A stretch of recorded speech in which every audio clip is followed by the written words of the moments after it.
সিলেটে যেভাবে মিজানুর রহমান আজাহারির ওয়াজের শেষে হট্টগোল করে বন্ধ করে দেওয়া হয়েছে তাতে আমি হতবাক এবং ক্ষুব্ধ। শুনেন তার কথা, শুনেন শেষ দিকের কথা। এই জায়গাটাতে এরকম কেন হইলো? শুরুতে তো এটা ছিল না। এখন আইন শৃঙ্খলা বাহিনী তোমাদের সাথে লাঠি চার্জ করবে, ধাক্কাধাক্কি করবে, তোমরা আমার সাথে এটা হবে এরকম?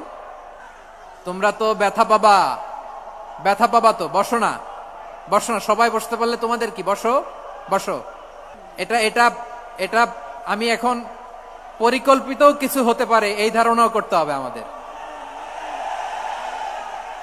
লক্ষ লক্ষ মানুষ বসে আছে, তোমরা একটু শান্ত হবা না? হ্যাঁ, বসো। আর 2 মিনিট একটু কোঅপারেট করো। 2 মিনিট একটু কোঅপারেট করো। জি পুলিশ ভাইরা, হ্যাঁ আস্তে জি বসে যাবে। হ্যাঁ ঠিক আছে, 2 মিনিট। এই বিভাগে আমার আর আসা হবে না। আমি একবারই তো আসলাম, সো যা বলার তো আমি এখনই বলতে হবে। এমন না যে আমি আবার সুনামগঞ্জে আসবো, হবিগঞ্জে আসবো। খুবই গুরুত্বপূর্ণ কয়েকটা কথা আমি রাখবো তোমাদের সামনে। বসো, শেষ করে দিব। এই তো আর 10 মিনিট সময় আছে আমার হাতে। বসো। মাশাআল্লাহ, এই ঠিক আছে। আমি কলে এখানে এক বিশাল ষড়যন্ত্রের গন্ধ পাইতেছি। ঘটনা ছোট, রাজনৈতিক গুরুত্ব অপরিসীম। আজারি সাহেব নিজেই কইছে যে সামান্য জায়গায় একটা অল্প কিছু লোক এই কাজটা করেছে। শুনেন, পুরো লক্ষ লক্ষ মানুষ, আমি তো দেখতে পাচ্ছি কত লক্ষ লোক হয়েছে। একটা জায়গায় কোনো সমস্যা নাই। এখানে কয়েকশো ছেলে পেলে এই ধাক্কাধাক্কি, না নিজে শুনতে পারতেছো, না অন্যকে শুনতে দিচ্ছ, না আমাকে বলতে দিচ্ছ। কি করতেছো তোমরা? এগুলো কি করতেছো? আমি আজকে just as a gesture of goodwill আমি নামটা কইলাম না কে করিছে, কয়া দেবো কিন্তু কে করিছে এইটা। এই হট্টগোল হয়ে কেন সুষ্ঠুভাবে শেষ করতে পারলেন না তাফসির মাহফিল আজারি সাহেব? কারণ বিএনপি নেতারা প্রকাশ্যে বলিছে মাহফিলে আজারি সাহেব হেস্তনেস্ত শিকার হবে, এটা কইছে বিএনপি নেতা। সত্যি কথা, আমি ব্যানে করছি না। এই যে শুনেন, রহমান আজারি বক্তব্য রাখে বিএনপির বিপক্ষে, এত সাহস সে কোথায় পায়? আপনি এই জামাতের পক্ষে কথা বন্ধ করেন, নাহলে দেশের মানুষ যেভাবে আপনার এই যে মাহফিল করে, মাহফিলে কিন্তু আপনি হাস্ত শিকার হবেন এই মুসলিম লীগের কারণে। কারণ এই মুসলিম লীগ কিন্তু বিএনপিকে পছন্দ করে, এই মুসলিম লীগ কিন্তু অন্য সংগঠনকে পছন্দ করে। কিন্তু আল্লাহর নামে স্লোগান দিয়ে, ধর্মের কথা বলে, মাথায় টুপি লাগিয়ে, পাঞ্জাবি পরে বিএনপিকে বকবেন না আপনি, তাহলে কিন্তু হাস্ত শিকার হবেন। আবার যে কোনো মুহূর্তে কিন্তু আপনি দেশান্তর হতে পারেন। ঠিক তার পরদিন এই ঘটনা ঘটলো।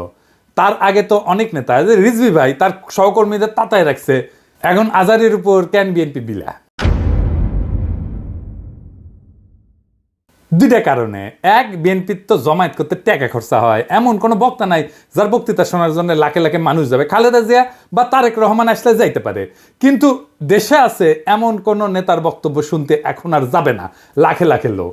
আর আজহারীর বক্তব্য শোনার জন্য স্মরণকালের সর্ববৃহৎ সভা হচ্ছে, যেটি যাচ্ছে সেটি হচ্ছে।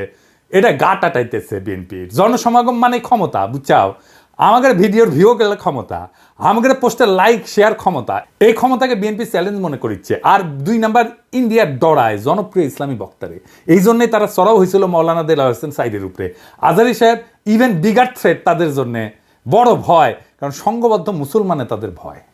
আজহারী জামাত করে না, তার বয়স কম, তার যুদ্ধাপরাধী বানাইতে পারবে না, চমৎকার কথা বলে, আধুনিক মননশীল, অপূর্ব সুন্দর গলা আর চেহারা, মাশাআল্লাহ, ইংরেজি বলতে পারে ভালো। এইরকম একজন দায়ীকে কোনোভাবে টলারেট করবে ইন্ডিয়া? করবে না। এক বেকুব তার মাথার দাম ধার্য করেছে, শুনেছেন? শুনেন,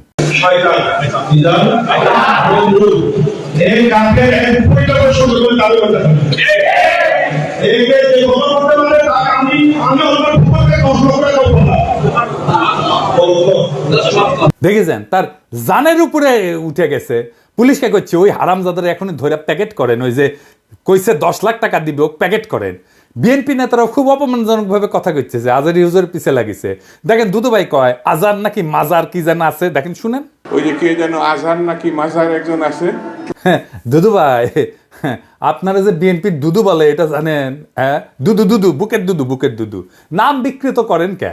বেদবি কুটি থেকে শিখেছেন? আপনার কর্মী আপনার কথা না শুনে আজারি হুজুরের কথা শুনবি? এটা জানেন না তো? কর্মীর সাথে তো যোগাযোগ নাই, জিজ্ঞেস করে দেখেন। আজহারী হুজুরের নাম শুনলে কয়বার সালাম দেয় শুনেন, আর আপনার পিছে যায় কি কয় শুনেন।